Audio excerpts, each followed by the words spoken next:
Hey, what's up? It's Miguel, and in this video we're going to talk about belief. And just in case you don't know me, I'm a web developer. I teach web development to people all over the world because I believe it's one of the best ways nowadays to achieve personal and financial freedom. And we also talk about self-development topics. I believe it's one of the best ways to build foundation in your life so that you can learn web development or any other skill you set yourself to in your life. So in this video we're going to talk about belief and why belief is important. I believe that there are three keys for you to achieve progress in your life. One of those is hard work. One of those is a plan, a good plan. And one of those is belief, okay? And belief, I think, nurtures all of the other things, all of the other two, because with strong belief, it's really easy to have hard work because it's like wind in your sails. And also with belief, you're always visualizing your future, which also builds towards a plan. So this is Ventas. It's called Plaza de Toros. It's Madrid, right? It's Madrid, Spain. And the bullfighters, they actually fight against the bull, right? So they have a little cape and they allow basically the bull to run towards them, and the bull can actually kill them, which has happened in many occasions.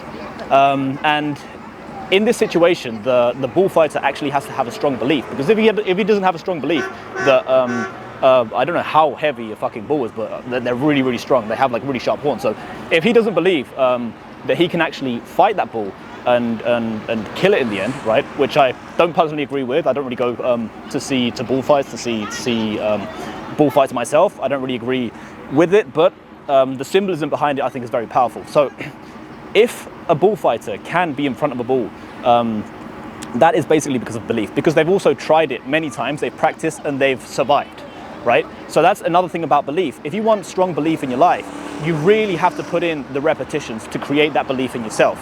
So now let's talk a little bit about how to generate belief. We've talked about the fact that belief is important, but now let's talk a little bit about how to actually generate that strong belief in you so that you can basically put wind in your sails and push forward in an easier manner. There's a lot of noise around me. I'm sorry about that. I hope the audio is good, but yeah, let's continue. So to create belief, one of the ways to do it, there's a book called Atomic Habits by James Clear. It's actually very interesting. It's very good. I really recommend it. And one of the key things he talks about is that to create belief in your life, you basically need to repeat and repeat and repeat something until you identify with that thing. For example, a football player. Why do we consider a football player a football player? Because they play football all day, right? They practice all day. A painter, why do we consider them a painter? Because they paint all fucking day, right? So that's kind of the idea behind creating belief in yourself. One of the ways that you can create strong belief in your abilities as a web developer is by web developing every fucking day, right? So that's a really good way to do it. This is one of the ways to create belief, but another way to create belief is by downing negative thoughts with affirmation. This is something I do on a regular basis because I have a 6-month goal now that actually starts today. This is why I'm recording this video. I must record every day a video outdoors.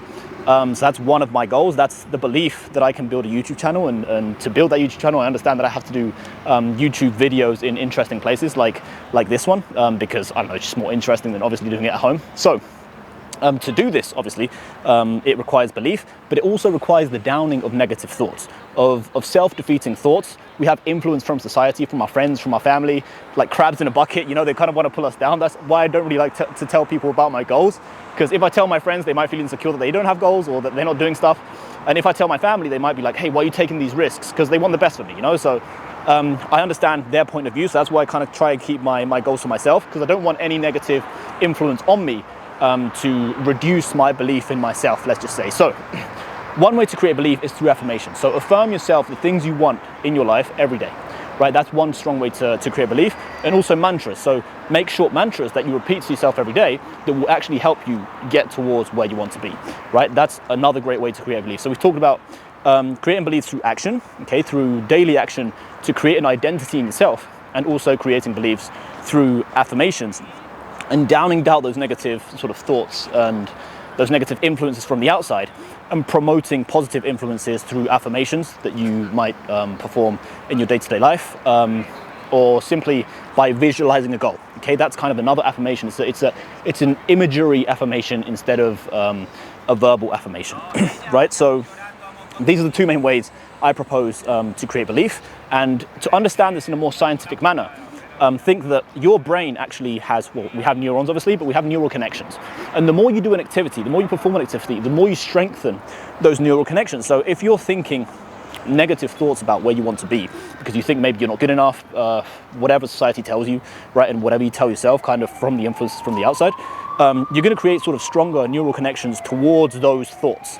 Okay, so it's going to be harder for you to think positive than to think negative. That's why we've kind of had to affirm these things regularly so that we create strong neural connections. Damn, the fucking ambulance is coming around now. Sorry about the audio. So, we need to instill, basically, we need to strengthen the neural connections associated to positive thoughts and weaken the negative, the neural connections associated to negative thoughts, because that is going to obviously help us think more positively and get into the habit of thinking more positively too. So those are the tips I give you today on belief. I hope you did enjoy the video. And as I always say, do it every day and you'll be okay. Ciao.